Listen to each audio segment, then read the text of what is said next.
Corona जैसी महामारी के बीच में आज बहुत कुछ देखने और सीखने को मिल रहा है। आज हमारा भारत देश बर्बादी की जिस कगार पर आ चुका है, इसमें हर राजनीतिक पार्टी का पूरी तरह से हाथ है। आज अस्पतालों में जो लोग हैं, वहां कौन सा नेता पहुंचा है? किस नेता ने जाकर अस्पतालों में देखा है कि किस माँ ने खाना खाया, किसका बेटा भूखा है, कौन मर रहा है, किसको इलाज में कमी आ रही है? कांग्रेस हो या भाजपा, जिसकी चाहे सरकार हो, ये नेता लोग सिर्फ वोटों की राजनीति करते हैं।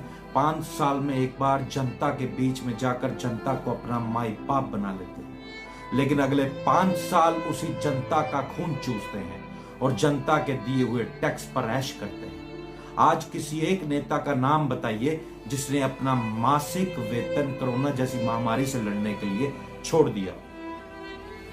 क्यों सिर्फ जनता ही देश को आपदा से बाहर निकालने के लिए खड़ी हो जाती है?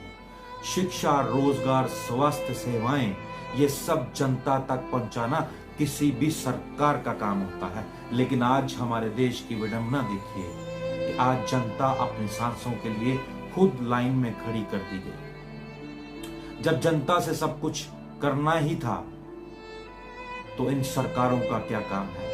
अगली बार जब वोट डालने जाएं, तो आज का मंजर याद जरूर रखिएगा। हमारे देश में नेताशाही और अफसरशाही पूरे चरम पर है। सरकारी अफसर और नेता अपने सरकारी एसी वाले दफ्तरों में बैठकर अलूल जलूल ऑर्डर पास कर जनता को परेशानियों में डाल देते हैं। आईएएस हो या आईपीएस या कोई भी नेता, ये सिर्फ जनता के पैसों मतलब टैक्स की वजह से अपनी जीवन शैली को बदलने में कामयाब हो जाते हैं। लेकिन आज किसी एमएलए या मंत्री को मिलना हो या किसी बड़े पुलिस ऑफिसर को, बड़े को तो छोड़ो, किसी थाने के एसएचओ को ही मिलना हो, तो ऐसा लगता है कि ये जनता के सेवक नहीं, जनता इनकी गुलाम है। धुतकार है ऐसे सड़े हुए सिस्टम पर। हमने ताली भी बजा ली, डोंगा भी पीट लिया, मोमबत्ती भी जला ली और 56 इंची छाती वाले प्रधानमंत्री के मन की बात भी सुन ली। लेकिन आज जब जनता को इन नेताओं की जरूरत है, तो ये अपने आलीशान घरों के इसी कमरों से बाहर नहीं निकल पा रहे। अपने आसपास एक बार देखें कि कौन से आपके चाहने वाले नेता आपके पास हैं। अगर नहीं है, तो जब ये वोट मांगने आए, तो सबसे पहले उस नेता का क्रिमिनल बैकग्राउंड और छवि जरूर देख लें। एक बार देख लेना कि ये नेता आपके दुख में आपके साथ खड़ा है या नहीं। आज गरीब जनता मुंह तक रही है कि हमारा नेता हमारे बीच में होता तो शायद इलाज करवाने में आसानी हो जाती, शायद ऑक्सीजन का इंतजाम कर पाते, शायद हमारे नेता की वजह से हमें वेंटिलेटर, ऑक्सीजन या बेड मिल पाता। हाँ, एक जरूरी बात, जीतने वाला नेता तो वैसे ही जनता को मुंह नहीं लगाता, लेकिन जो हार जाता है वो तो वैसे भी आपसे बात करना पसंद नहीं करता। तो ऐसे नेताओं की जरूरत क्या है जनता को? गरीब जनता की हमारे देश में अब कोई वक़्त नहीं है। दलाल, मीडिया और पुलिस वैसे भी नेताओं के इशारों पर काम करने वाली कठपुतली बनकर रह गई। सरकार कांग्रेस की हो या भाजपा की, जनता की जरूरतों को पूरा करना ही सरकार का लक्ष्य होता है।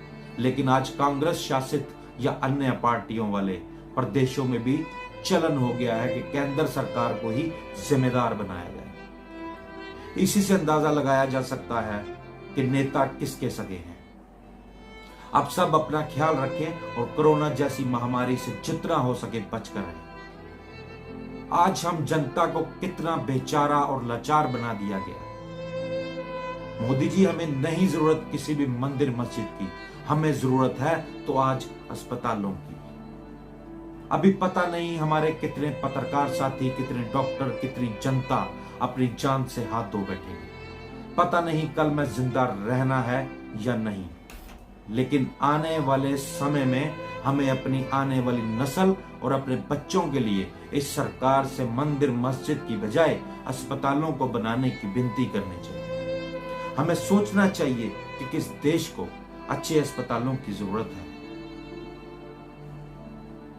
हमें अच्छे अस्पतालों की जरूरत है, अच्छे सरकारी स्कूलों की जरूरत है, देश को अच्छे मेडिकल कॉलेजों की जरूरत है। मोदी जी, हमें मंदिरों और मस्जिदों के ऊंचे मीनारों की जरूरत नहीं है। एक बार तो सोच कर देखें, ये नेता माओ के बच्चे उनके सामने तड़प तड़प कर अपनी जान दे रहे हैं, पत्नियों के सुहाग उजड़ रहे हैं। ऐसा तो ना था ये हमारा देश।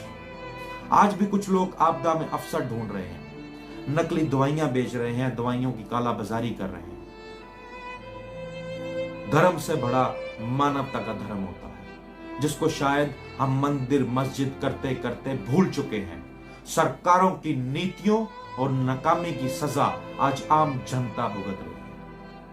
मैंने कभी नहीं देखा कि डॉक्टर अपने मरीजों के लिए बिलक बिलक कर रो रहे हैं और सरकारों से ऑक्सीजन मांग रहे हैं। डॉक्टरों के सामने उनके मरीज तड़प तड़प कर जान दे रहे हैं। हमें नहीं चाहिए मंदिर मस्जिद, हमें हमारी सांसें चलती रहें, इसके लिए अस्पताल चाहिए। कहां है सरकार, कहां है नेता, कहां गई आत्मनिर्भर की बातें? हमें खुद से एक बार सोचना होगा। हमें राजनीति के इन गलियारों से बाहर निकलकर, मंदिर मस्जिद की सोच से बाहर निकलकर खुद की सांसों के बारे में, खुद की उज्जवल जिंदगी के बारे में सोचना चाहिए। इस वीडियो में सिर्फ इतना ही। अपने आप को सुरक्षित रखें। बाहर घर से तभी निकलें जब बहुत जरूरी काम आपको हो। जय